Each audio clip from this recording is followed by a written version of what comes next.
You're listening to Rodney Rogers Outdoors Radio, where we turn it upside down and look at the outside from the inside out. It's safe, it's legal, and we're having a blast. So put your shoes on, my friend, because we're going outdoors.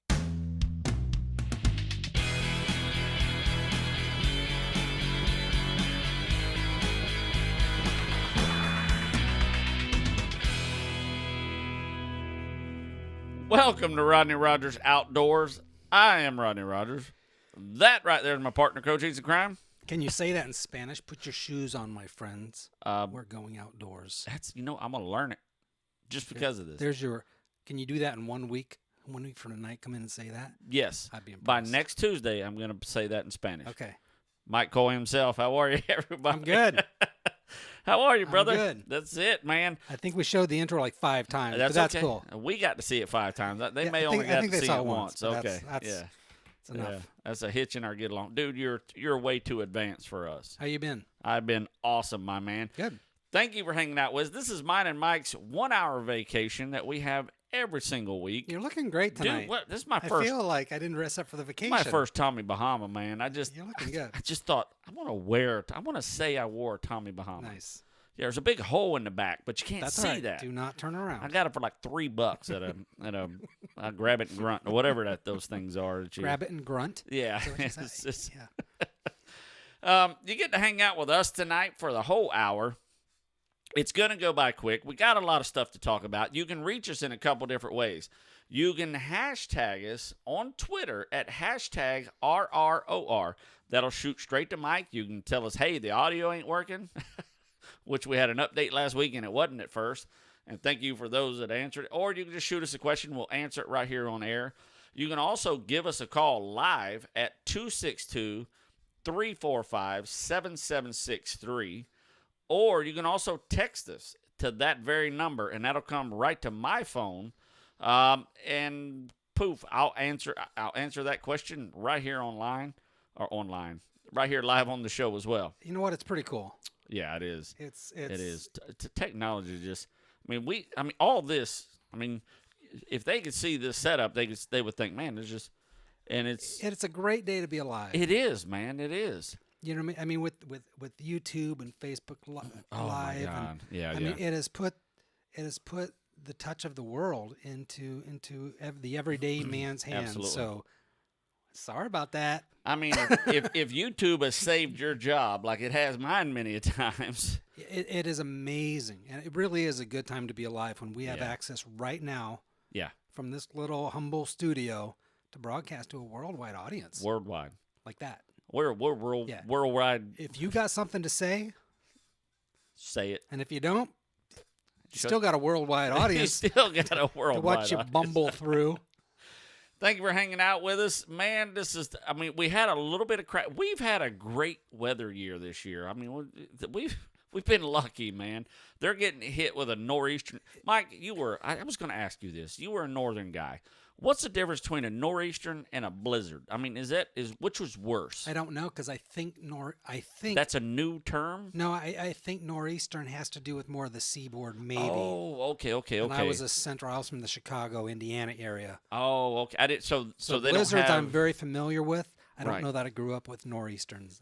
Maybe that's a seaboard eastern side thing. Kind of like a hurricane, but from up north. Maybe I'm guessing. Or from the. Okay, I got you. I did not grow up with nor'easterns, but blizzards definitely. I don't know which is worse. They're both cold, probably.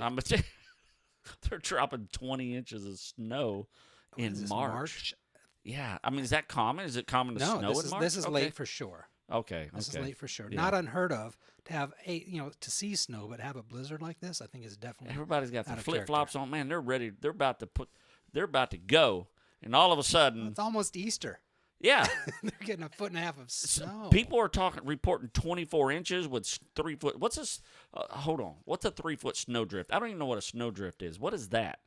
When they say a 3 foot snowdrift. So sorry. I'm so naive, Mike. I'm so sheltered. I'm a Florida boy. Yeah, I remember. Okay. Because I grew up in this, but I remember 6 and 8 foot snowdrifts. What? That would be taller than your car. You go out and literally the driveway is taller than you are, full of snow. Right. Because it's drifted. The drifting is the wind blowing. The wind you blowing make it. Yeah, you may get 2 feet of snow if it's just no wind piled up. But if it's all a south wind, it'll pile it up on the south yeah. side of your house, 8 feet high. Yeah, even in the middle of a field, you'll get those drifts. It's kind of like a wave in the ocean. Okay. You'll still get those drifts that are high, and they'll pile up over your driveway. Wow, So and cover your car, Oh, slam up. easy. Yeah, easy. Holy moly. I can't imagine. You know what? Kudos to you guys that are living through that. And God bless you. And, man, I hope you're safe. I couldn't do it, man. If I was held up in a house for longer than – when I wake up on a Saturday, I got to go. I can't sit at that. I got to go. Yeah. I know the clothes got to be washed. I wash my clothes once every 3 months whether I need it or not. Yeah. Well, and that's about enough. There's usually Otherwise, waiting you wear on me them at out the door. too much. They're just like, come on, Rodney, hop in. We're going for a ride. I'm ready. Jeans were not designed to be washed. No, they weren't. Remember, Mom used to call them dungarees. Dungarees. Dungarees, yes. Dungarees, Dungarees. yes. Remember that? Rodney, go get your dungarees. You've been a fishing fool lately, Rodney. So, Mike. So what's going on with the weather change? You posted something yesterday on the weather and how it's being affected. Well, so of course you. Sorry, I'm. No. Yeah, go ahead with what you're saying. I'm belligerent tonight. No. With what you're saying is kind of what. But on 104 on Monday, you spoke about the weather changes and how it affects things. So exactly. For those of you who don't know, we're on every Monday morning. We're hanging out with Russ and Carlos and Angel and Jimmy on 104.1. And we do a 7 o'clock segment there, or actually we do a 7:15 segment. They do, their quiz at 7. But what we talked about was I said, get ready, guys, because this little front moving in is going to be, we're going to pile up some big fish. Here's the key word is big fish. So, get your poles out. A lot of people are thinking, if you're the lunar guy. So what I posted, I'm all over the place. So what I posted was a lunar chart and then the weather for the week. And I said, if you're a lunar person, you're going to see that the lunar tables tell you that fishing is bad. But the ultimate thing to watch for fishing is the weather. Weather is key. It is absolutely key. And I said it Monday. I said we're going to, people are going to, if you're brave enough to fish through this little bit of cold and you're not afraid, you're going to catch some giant fish. And, man, have we had some giant fish come in on Facebook. I mean, we have had some. So where was that photo taken? So or when was that photo taken? This photo was taken yesterday. You see how cloudy it was. I mean, right in the midst of the rain and all the ugliness. I missed a giant fish. When I say a giant, I missed probably, I want to say a 7+. Right as I went, that bait that you see in his mouth is a swim bait.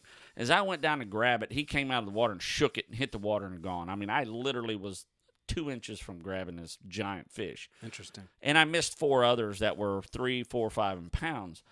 This one right here was just at 4 pounds. I mean, it was like 3 pounds, 11 ounces, which is a good, healthy bass. And you can see, above me how cloudy it is. So, I mean, once those cold fronts move in, things start to change. And that's what you want to watch out for. You want to watch out for that weather more so than you do the lunar phases. The lunar phases were like, it's just a bad time to fish. It's not a good time. But the weather pushes, everything works off of plankton. Bait fish eat the plankton. A little bit bigger fish eat the bait fish. And then next thing you know, the bass eat everything else. They're like the captain of the ponds.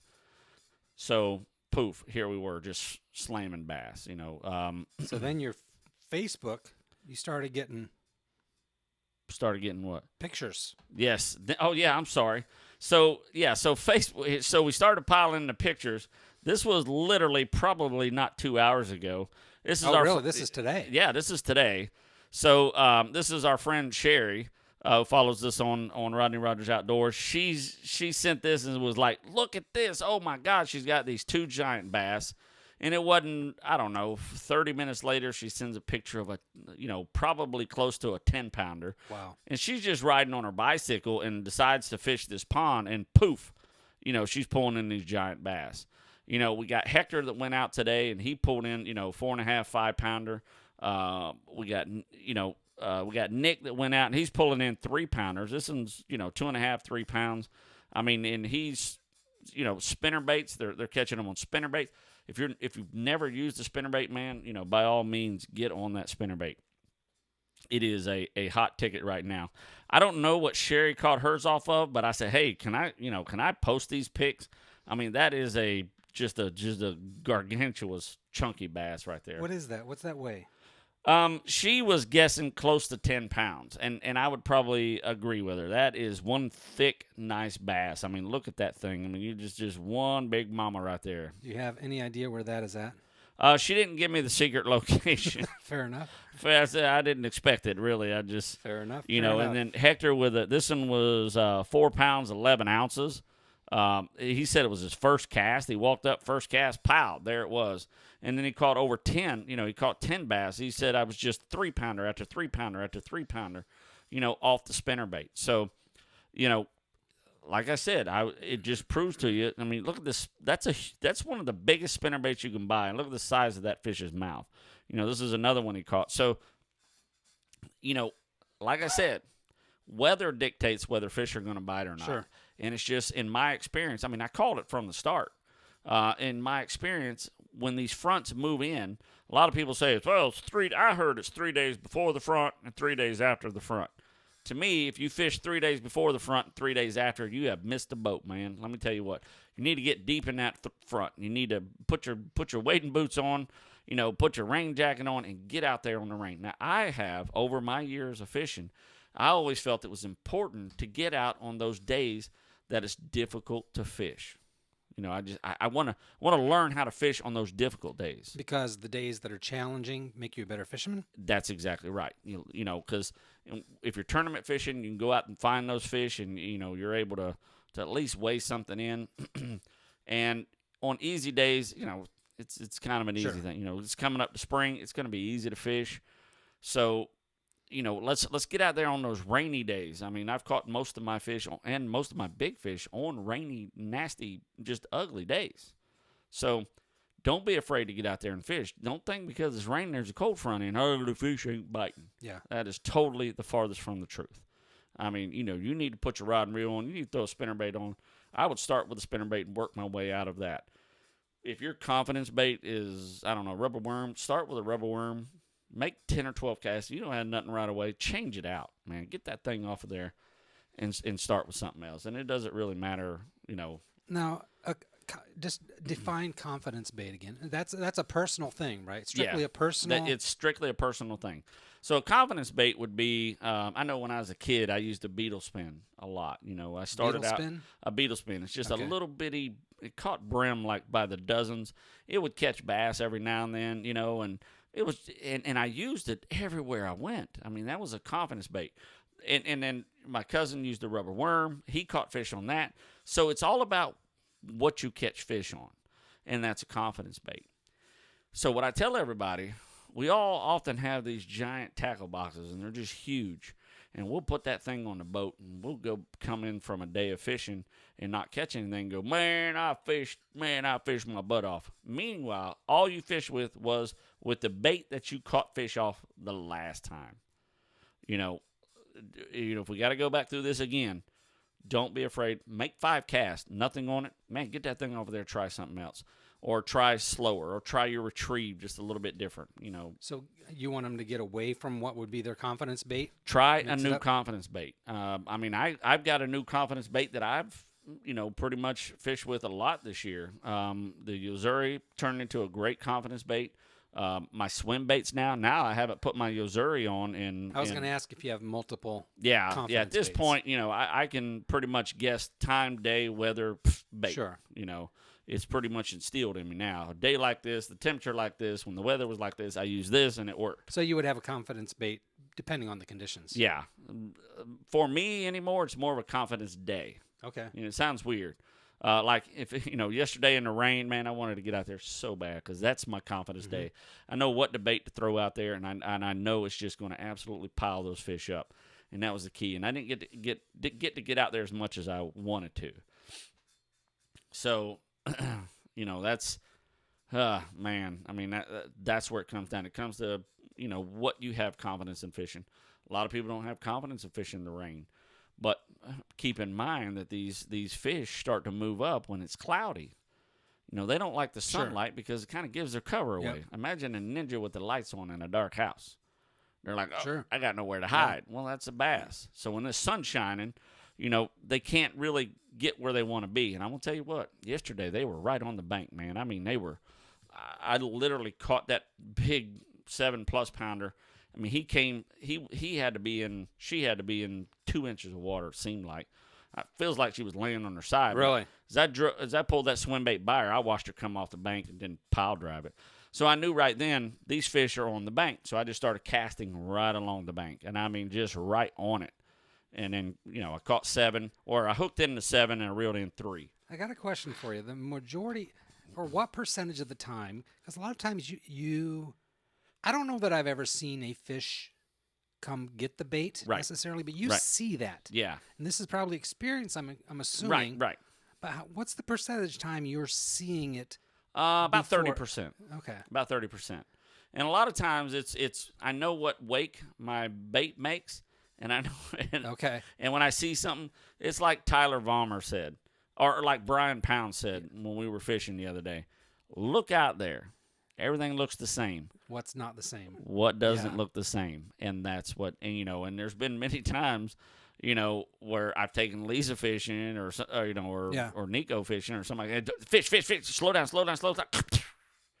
And then all of a sudden it's a hit. Sure. How did you see that? I've seen it 1,000 times. It's just really paying attention to your bait and the water behind it. It's just, that's me. Yeah. I'm just constantly, so.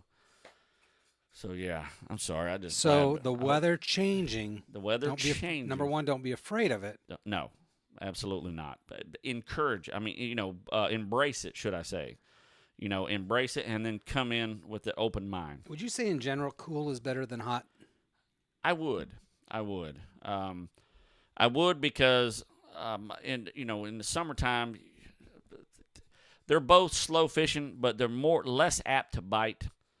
And you're less apt to fish the way you need to fish. Sure. So here's the key. In the summertime, you're going to fish really, really, really slow.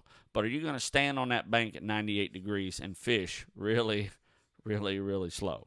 Probably not. Gotcha. But in the wintertime, you're going to fish really, really slow, and you're a little more comfortable because you can get warm. Sure. You just can't get cool. Yeah. So, I catch most of my fish from November to February. Okay. That's the bulk of my fish caught in a year's time. So that's kind of that route right there. So cool.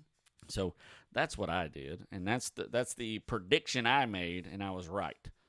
I kind of was hoping I'd be right. Yeah, it's interesting that you started getting these pictures just kind of flooding your email and your inbox. Like, poof, now they're coming in.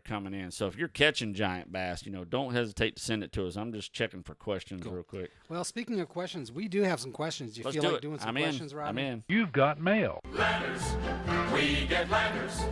We get Stop, whoa, yes, wait a minute, Mr. Postman. Send me an email with all the details.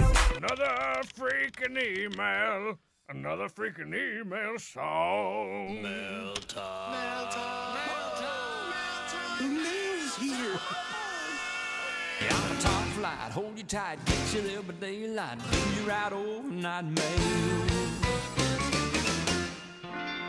Ladies and gentlemen, Rodney Rogers That's singing what I'm talking. the mail song. One of these days, I'm going to do all those in my own voice. Someday I'll just kill the music right in the middle. Oh, I dare you. Call your bluff. You hear me Call going, your bluff. Rodney, we do have some good questions tonight. Lay it on me. The first one from Bobby L. in Coffee, Georgia. Says, Rodney, this is interesting. What is the proper way to hold a bass? I'll tell you what the proper way not to hold a bass, and that's straight out beside you, like the picture we seen with Nick, where he holds it up and it's sticking straight out. That is the worst way to actually hold a bass. Oh, really? Okay. Yeah, lip it and use all his body weights. Not only if you hold it by the jaw and you let it dangle, that's a lot better than flipping it up, snapping a picture, and it's straight out by your side. That's the worst, absolute worst thing you can do to a fish's mouth. His 100% weight is not only on his jaw, but it's got that leverage point, and you're literally holding his whole body up on a leverage point with his jaw. So it's really bad. So So thank Nick for yeah. being the example of The what example not to do. of what not to do. Now, what would be the actual proper way? The proper way is obviously when you pick any fish up by the mouth, you support their body weight as quick as you can. Kind of get it. When you're doing a picture, just let the bass kind of hang down.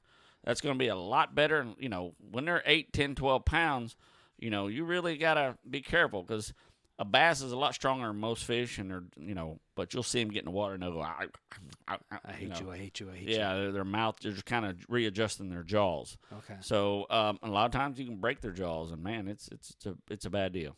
So the proper way is obviously just grab the fish, support the weight as much as you can. If you got somebody to take a picture, hold the fish out.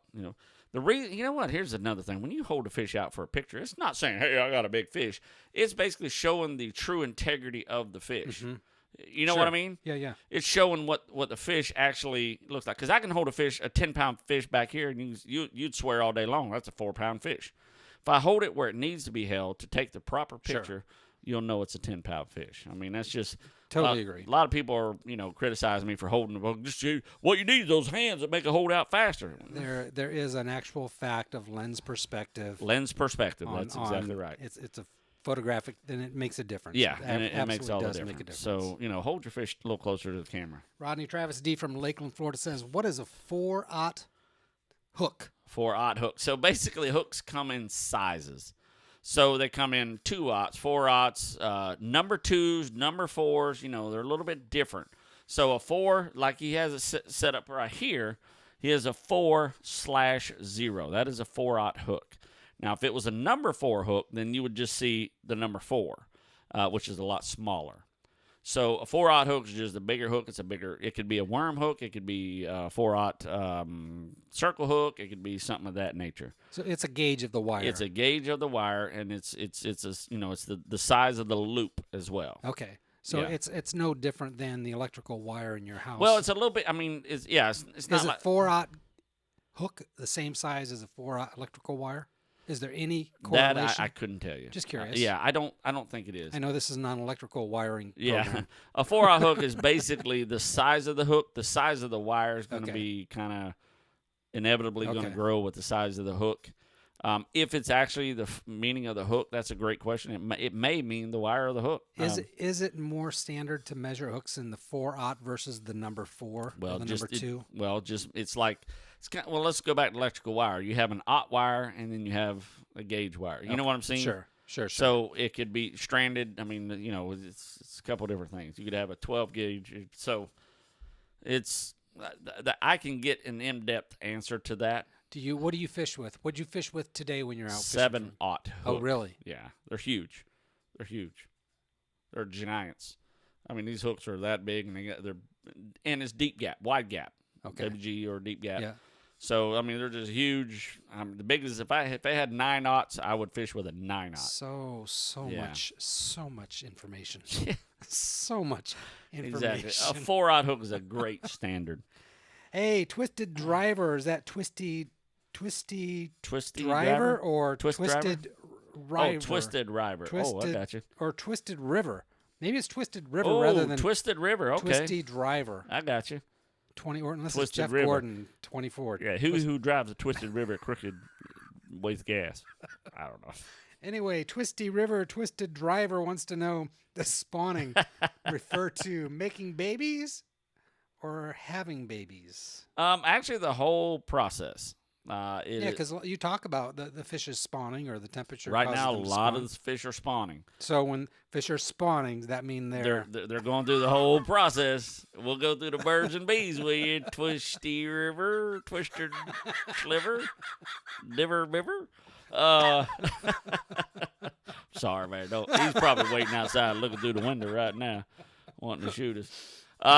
So it's the whole process. It's the male going on making the bed to preparing to the female coming on having the egg. It's the whole process. It's the whole reproductive process or the season of the whole season. That's exactly right. It's they start from beginning to end. Which is how long? Which will last, believe it or not. It's man, this year has been weird.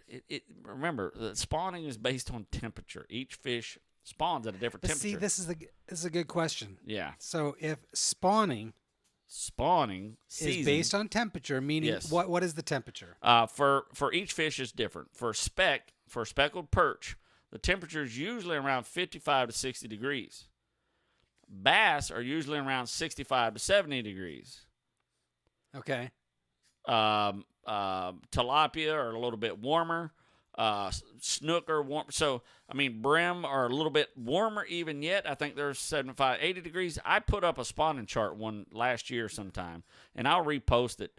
And it's funny because nature has designed these guys not to be all spawning at the same time. Isn't that weird? That's This very temperature sets them apart. Very fascinating. And puts one guy up there when the other guy's done. When this guy's done, this guy goes. But again, and forgive my feeble mind, but you're saying the bass spawn at 65 to 70, meaning back to Twisted River's question. Yes. Does that mean they're getting busy or they're having babies at that point? They're getting set up for the spawn. Okay. So as the temperature starts to drop, they go through a phase. They'll go, okay, it's 72 degrees. It's time for me to start eating because the water's cooling. They'll gobble, gobble, gobble, gobble, gobble, gobble, gobble. They'll start feeding up. Great time to catch bass. Okay. The males will move forward. They'll start making a bed. But the mama will be out there just gobble, gobble, gobble, gobble. Because she knows she's going to be sitting on that bed for 20 days without eating. So it's like gobble, gobble, gobble. Finally, water drops to the optimal spawning temperature. She comes up onto the bed and lays the eggs. He goes out and gets him a little feed on. She lays the eggs. He comes back. She gets out there and starts eating again. He monitors the bed at this point. And she'll stay pretty close to make sure everything's fine. But then he monitors the bed. Monitors the bed. Yeah. And then he won't eat for days. And when you catch spawning bass, you're basically throwing your bait in their bed and snatching them out of there. So, trip kill. Yeah, trip kill. In the state of Michigan, you're not allowed to fish bass during spawning season. Oh, really? That's right. Wow. You're not allowed to snatch them off the bed. Wow. Yeah, that ensures that. Sure, that makes sense. They have most tournaments during the spring. They snatch them off the bed. They take them out. They just release them in the lake. They just laid their eggs. Now they're just vulnerable. Yeah. So these giant bass eggs we just pulled off the bed are now. Now, do I say we do it like Michigan and not let them fish? No, we're doing fine. Yeah. We've got a lot of bass. We're doing all right. Yeah, we're doing okay. Sure wish I had some spawning music to play for you there. Yeah, it'd be like Bubbles. LS from Savannah, Georgia says, how long should I wait? I guess this is not a fishing question anymore. How long should I wait if I'm working a tom and then goes silent? Well, that's a question. When you say wait, I'm gonna assume he's thinking wait a half hour. Let's call it a half hour and be done with it. Let's call it a half hour. Thank you for calling Rodney Rogers Outdoors. Who we talk to? This is Dan Bieniek with JC Custom Baits. Dan, how are you, brother? Oh, pretty good. How you doing, man? Man, I am awesome, my man. So Dan, we got you on tonight. So here we are. We got fishing season coming back up, and what are you? I want you to tell everybody what you got coming up. All right. Well, we got our Snakehead roundups coming up. We're running them really like a bass tournament this year. We got rid of that 5 fish minimum because of the amount of people that still couldn't go out and get their 5. I think you were included in that. The first one kicks off April 15th. With this cold weather coming through, it's probably still going to be a little slow, but it always cranks up and we start seeing some really big fish come in. Right. Now you saw that picture I just put up like 20 minutes ago. I think you put it up, right? Yeah, that was Sunday. We only fished for about 4 hours. Okay. And with them, and I'm out field testing a new prototype bait I think everybody's going to love. Oh, really? Yeah, and I saw I threw all day. In the first 30 minutes of fishing, I already had 5 snakeheads in the boat. See, that's what I'm talking. Now, Daniel has designed, or Dan, we'll call him Dan, has designed this frog that is durable. And I'm telling you, man, summertime bassing or snakeheading, this frog will take an absolute beating. And every frog, when you buy the Zoom frog or you buy the bitter frogs that I used to fish with, I stopped buying them because one fish, it's over. And I'm spending, I'm buying these bags by the literally, they sell them by like 5 pounds. And it's one fish and they're done. Now, Dan's frog, man, you catch a great white shark on it and it won't tear it up. Well, oh, that great white snakehead I caught last year, it tore that frog up pretty good. I don't know if you saw that one. That one was what, 14 pounds? Yeah, I thought it was 14 pounds. Yeah, 14 pounds, 4 ounces, 40 inches long, and I have no idea where that frog ended up. Man, but, that was a giant But we did fish. get the fish.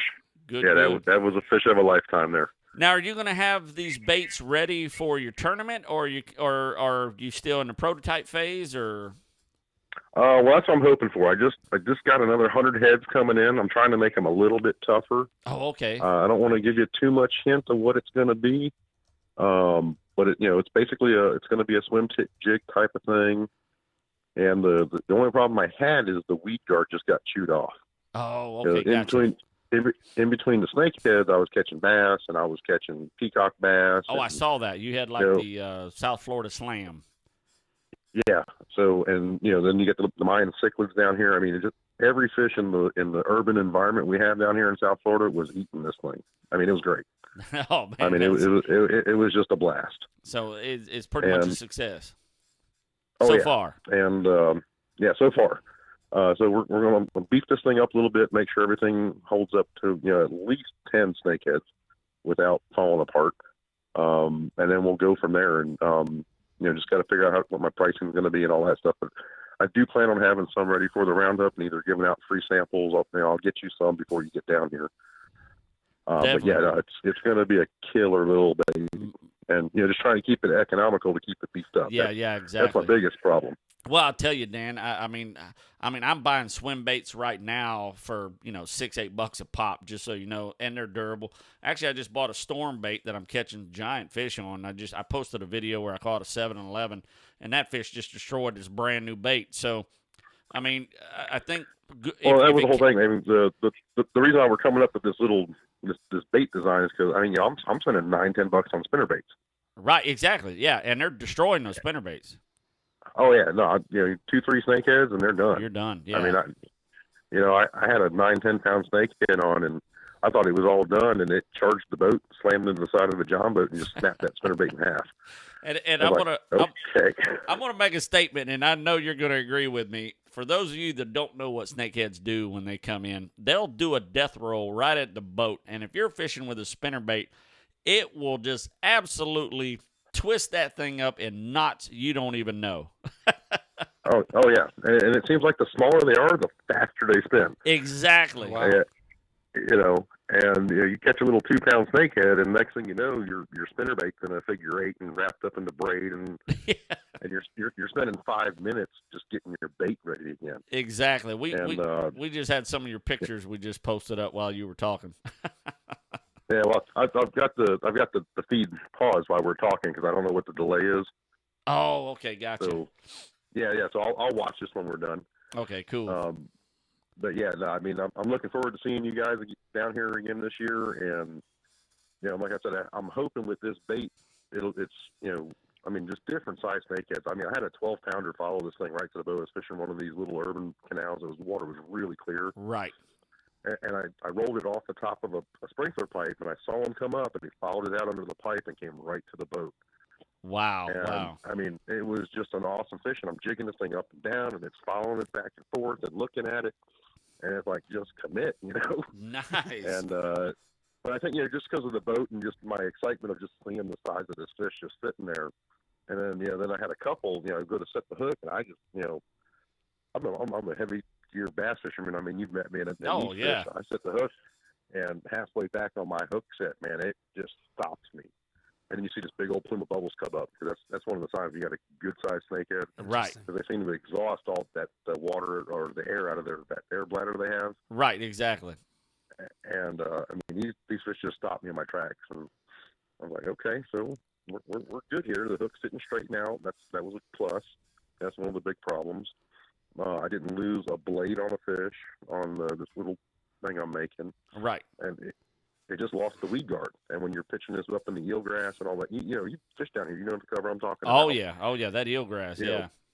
Yeah, pitching it up in the trees, and this little bait was just swimming through it really nice. And I was real happy with everything, the way the design came out, and just getting it to a production phase. I'll tell you, and for those, it's a lot of pressure. It is, man. For 30 days, I got 30 days to have these things ready. Well, I'm looking forward to it, man. I'll tell you this: if you don't get it for the first one, I'm pretty sure you'll definitely have it for the next one. There's no doubt. Well, I mean, if worst case scenario, I'll have samples to give out. Okay. Because with the tournament and being a director, and I've been fishing tournaments since I was a kid. I don't want that one person to say, well, so and so had the bait that no one else could buy. Right. I got you. Yeah. So, like I said, worst case scenario, each team is going to get at least one of these baits. Right. So somebody can be throwing it.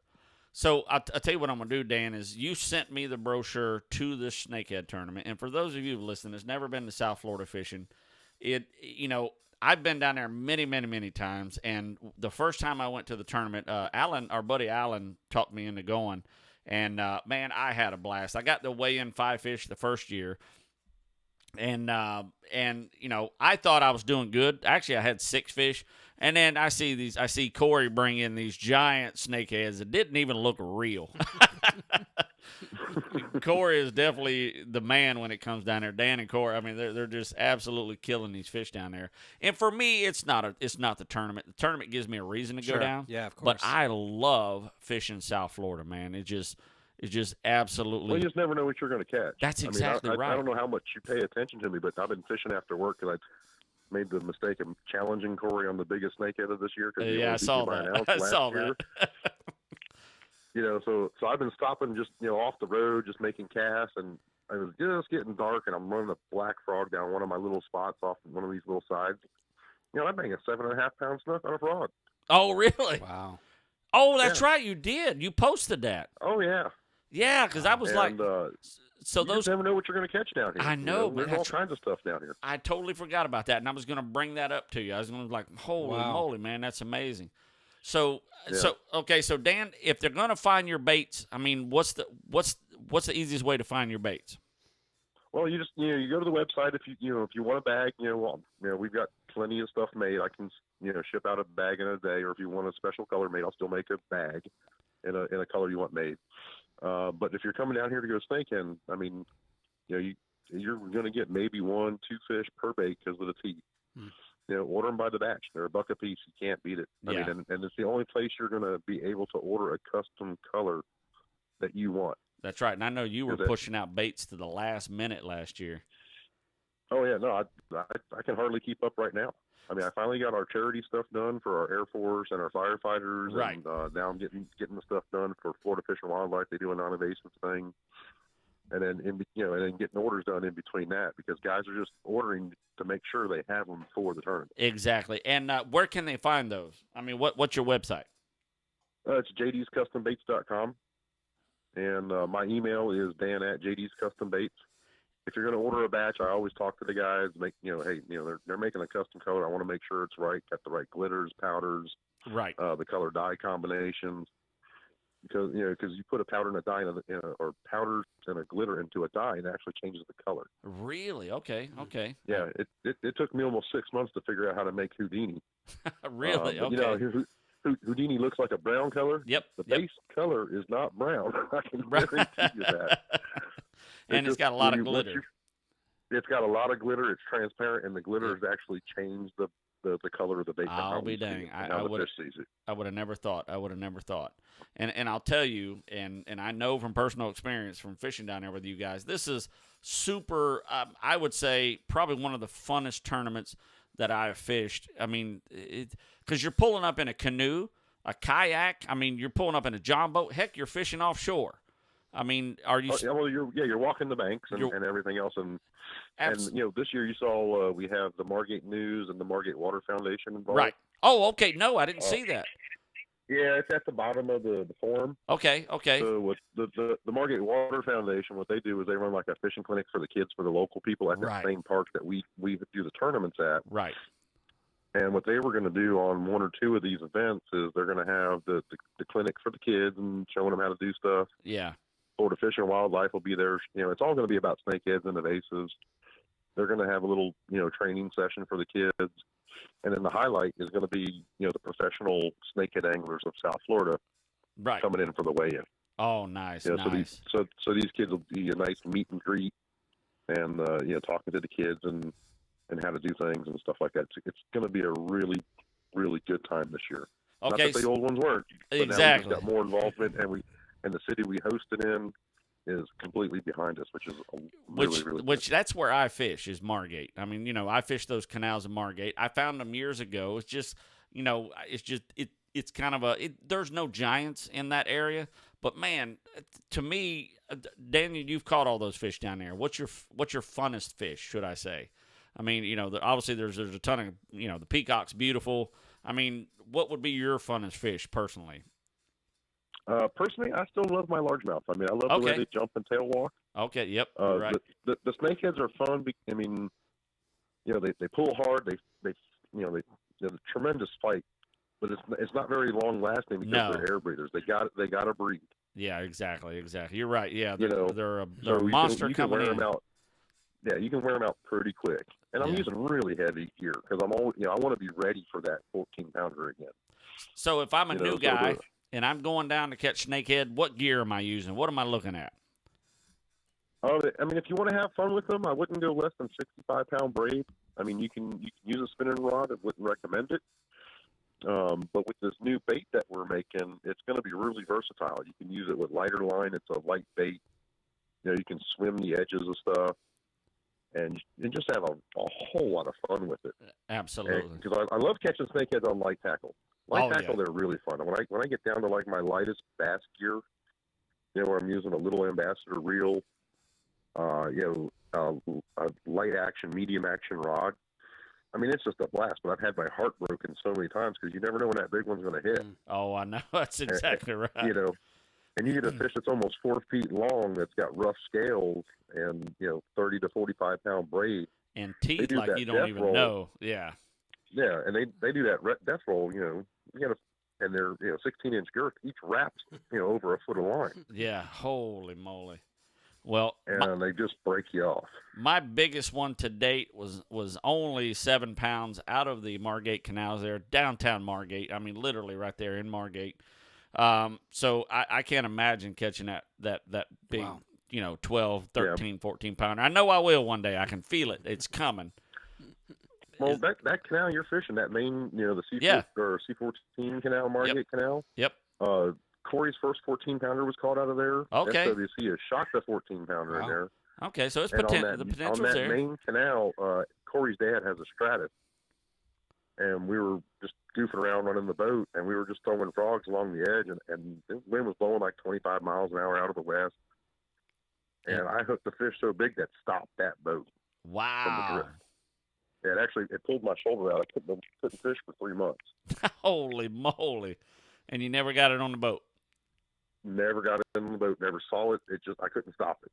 But it was a monster snakehead. You know what's funny is we were down there the last time. I could have swore what I saw rolling up there was tarpon. Is that possible? Yeah, there's tarpon in that canal, and man, you ought to see them when they hit the frog. I mean, they come full on airborne up out of the water. Oh man, it'll give you a heart attack, man. So if you're listening to us right now and you're thinking about this tournament, it's more than a snakehead tournament. It's I mean, the money is mere pittance of a fee compared to what you're going to see, catch. Every cast I make down there is absolutely, it's like reaching in a Cracker Jack box. What are the dates of the tournament, or when's the next one? What's the next tournament? The first one's April 15th. April 15th is the first one. And that's a Saturday. Yeah, they're all on Saturdays. They're all on Saturday. We end up with fish we end up with fish to clean. So yeah, it's not like a normal bass tournament where you just you have your weight in and you're done. We usually have to go back and clean about 50 fish. Wow. So that's why we have them on Saturdays. And I will tell you these things. Even though the layout with what we did we increased the entrance fee to the big fish pot to attract those guys that maybe they don't want to kill 5, they can't catch 5, but they get a big fish. Right. To increase our turnouts.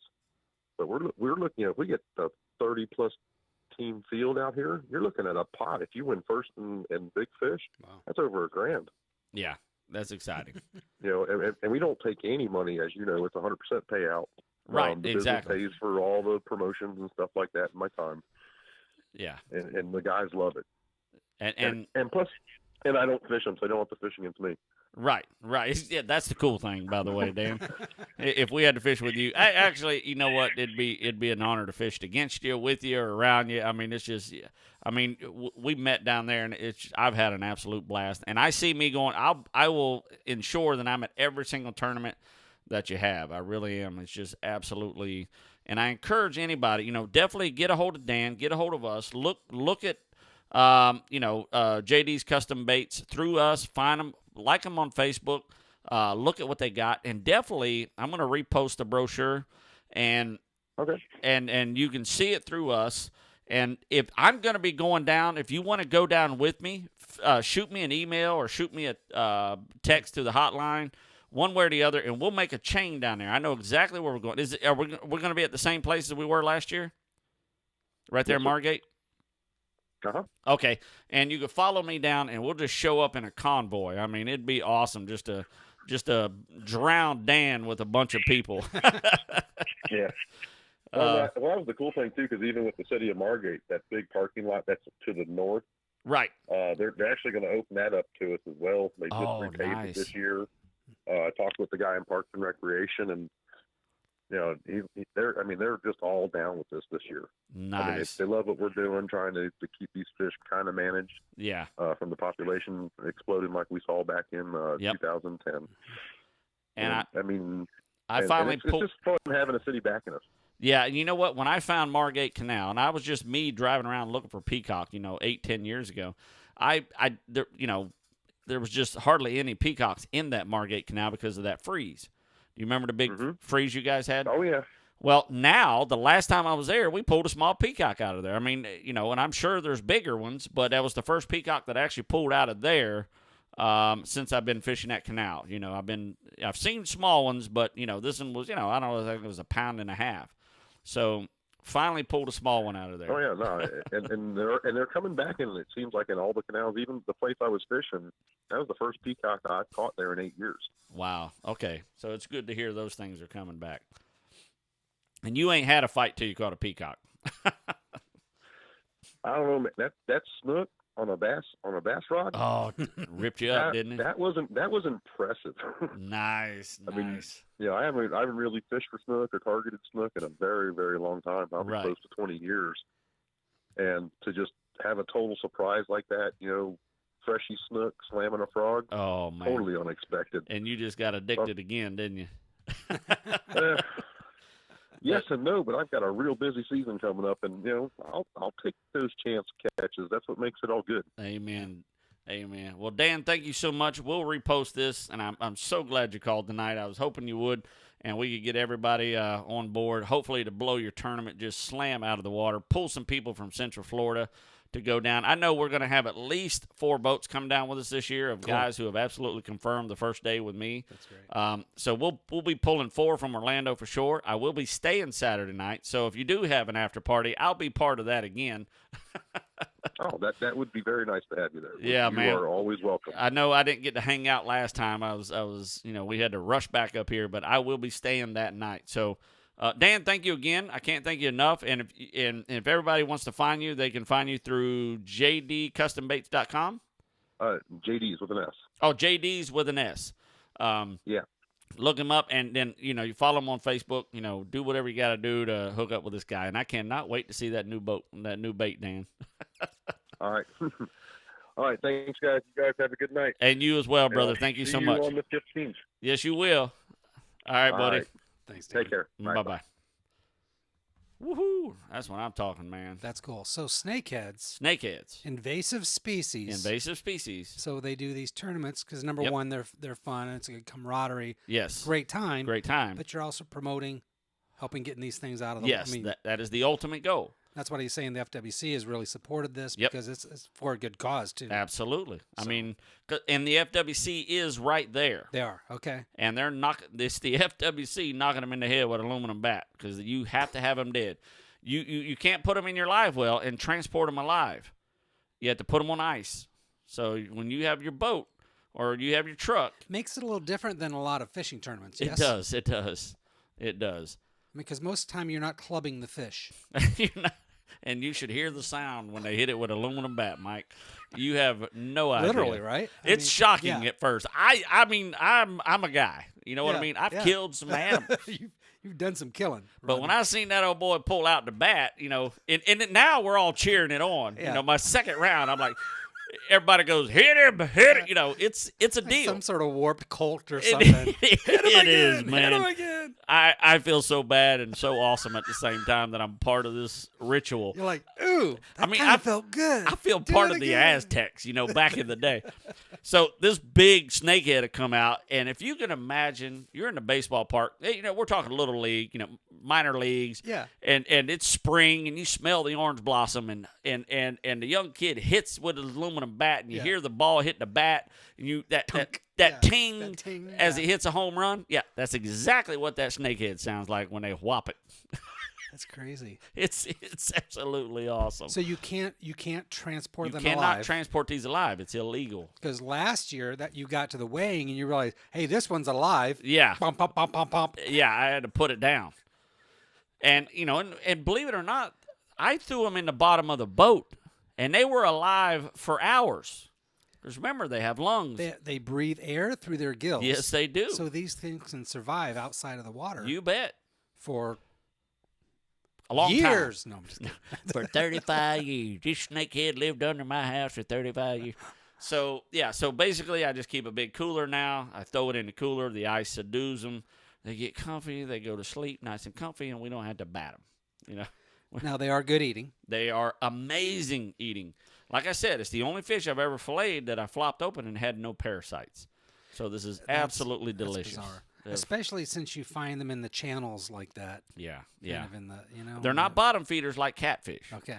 These things are on the surface. They're hitting frogs, and they're hitting birds, and they're hitting everything that hits the water. So Dan has developed this frog bait specifically for this. for the snakehead. I mean, Dan has designed the ultimate frog bait for this. We got to get one on here right here. I've got them. I got them. I should have brought them in. Yeah. They're actually in the truck. Shame on everybody here. What were we thinking? I know. Yeah. I'd like to see those. Okay. I'll bring next week. We'll show those. But they're good eating. Plenty of meat, or is it kind of like they're? Oh, tons of meat. I mean, this thing is. I mean, you catch a 2-pounder. But they're not real thick, are they? Yes, they are. Man, okay. that fillet will be inch and a half thick. Wow. And the cool thing is you go down to South Florida, you like this, man. Dan ends up with like 100 fish, and he goes, "Hey, if anybody wants any, please, by all means, take some." And man, I mean, this year I'm taking some snakehead. I mean, that first year I only took my snakehead because I wasn't sure how this was going to go down, But man, when I filleted it and ate that first snakehead, I went, "Oh yeah." Wow. So this year I'm gonna be, I'm gonna take some off his hands. I'm gonna. I can't wait. Absolutely can't wait. And I'll be making a couple trips before April 15th. I'm hoping we got some coming up. I may go down this weekend. So if you're up for it, and you want to see what it's like, man, email me. So the Snakehead Tournament is where? This is Margate, Florida is where it starts. Now you can drive off anywhere. As long as you're back by the weigh-in time. Okay. So you can drive to Miami if you want. You can drive to Panama City. So you're not all side by side on the channel. No. I've never seen anybody snakehead fishing while I was snakehead fishing. Okay. Everybody has their own places. And if you don't know where, if you're like, man, Rodney, I don't know where to go, you know what? You can start with me. The canal system that I fish on is so huge. There's so many places to put on. We'll never cross each other. I'm going to tell you right where to catch snakeheads. This is where you need to be. Now, will you catch the monster? Well, you just heard Dan. Dan said, Corey caught his first 14-pounder in that canal. And I've caught some 8-pounders in that canal. Huge. We always catch snakehead. I mean, we always catch enough. Before, last year, the rules were you had to have at least 5 to weigh in. And this year, all you got to have is a snakehead, which is awesome. Yeah. Which is, really awesome. And then everybody gets to weigh in.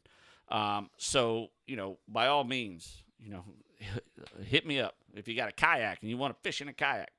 Sure, why not, right? It's per person. It ain't per boat. Yeah. It's not, you don't have to have 2 men in there, and come on down. And there are no limits, I'm assuming, right? No. I mean, forget about the tournament. There are no limits. You catch 13 fish, you get to weigh in all 13 fish. It could be from 1 inch long. I weighed in a 9-inch one. You know what I mean? I mean, these things are aggressive. 9 inches, I weighed it in. or 10 inches or Wow. something. Or last year it had to be at least 10 inches, I think. Okay. And I had one just right at the limit, I believe it was. I'm going to post the rules again, and I'm going to read them myself. And then, man, I can't wait to see that new bait. Yeah, I need to figure this out because we get people texting us. I just got a Twitter from Todd. What'd he say? Is that Todd? Yeah, Todd sent a picture of the wild hog hunter. Is that Dan's frog bait? Oh, yeah. So I got a photo of it. Oh, yeah, so we can't move it from there to here. Soon. I got to figure that out. Yeah, but I'll bring That's the cool. bait in next Okay. week, and we'll talk about it. Okay. I keep looking at time; it's like it's gone. I mean, Yeah, I looked up I and it know was gone. every time. So coming up, you got what? So coming up, we got fishing trips. Remember, if you want to fish with us offshore, go to RodneyRogersOutdoors.com, click on the store, and when you click on the store, just go to Fired Up Charters and buy a spot. Now, if you have a particular day that you want to fish, and you say, Rodney, do you have any available? Is the 13th available? Whatever. Let's just say April. And I go, if you buy a spot, I will work on filling the boat up for the 13th. Sure. It's a You very know. dynamic process here. Yeah, it's. I mean, we're flexible. Yeah. I'll text our buddy Chris, and I'll say, hey Chris, do you have anything available? He'll say yes or no, but I have this or whatever, and then we'll work around it, man. We're basically just scheduling the offshore fish. We got mahi season coming up. Amberjack and grouper just opened back up on the East Coast. So, I mean, I want to fish, man. You know me, bro. I don't have a boat, so this is my only route. Well, you've got a good thing going here because you've got how many boats full right now? We got 5 full boats right now, times 6. That's 30 people. Rodney, that's crazy. I never expected this. This I really is worthy didn't. of celebration. Yeah, it is. I That's mean, very cool. It's So you want to get on board with this because Yeah. this is it's an awesome. You I- won't forget it. You yeah. won't regret it. I for dare sure. you to get offshore for less than $200, even if you got a buddy. I mean, it can't happen. This is some people plan a lifetime vacation to be able to do what you're providing and that's allowing exact- people yeah. to do. I mean, this is a big deal. Yeah, I So, think so. I think kudos to you for putting this together. But yeah, you want to go on Rodney Rogers Outdoors and click on Click that. on that spot and Be a part of it because Be this a part- is yeah. cool. It's just is starting. all- It's gonna get really good. But So we have the Snakehead tournaments coming up. We've got offshore fishing coming up. We've got so much. We need to plan an event here soon, Mike. I was thinking we should. let's plan an event. I know you're busy most weekends, so maybe we'll do a Tuesday night show somewhere. That'd be good. That's a great idea. Maybe let's That's a do it at the New Gnarly. Are we okay with that? Sure. So maybe we'll plan something at the New That's Gnarly. actually a great idea. So we'll do a Tuesday night show at the New Gnarly, right uptown Orlando. And we'll shoot something out there. Yeah, it's a I'll great get with idea. Trace. I'll see what days Sure. he's got open, and you and I'll figure this out. Okay. How's that sound? Yeah. Maybe you can put on that new Snakehead beer. Oh, we need a Snakehead beer. Maybe we can get a brewer to make us a special Snakehead beer, Mike. I'm just saying, it could happen. It could happen. So, all right, we got to get out of here. We Thank you do. guys so much for hanging out. times, For all man. the new listeners that we're picking up from 104.1, thank you guys. We can't thank you enough for listening to us. Check us out Monday morning, 104.1 Real Radio. At 7 a.m., we get to hang out with Russ in his quiz. Then we get to 7:15 will be our segment. We'll start. Thank you. We love you. I can't thank you enough.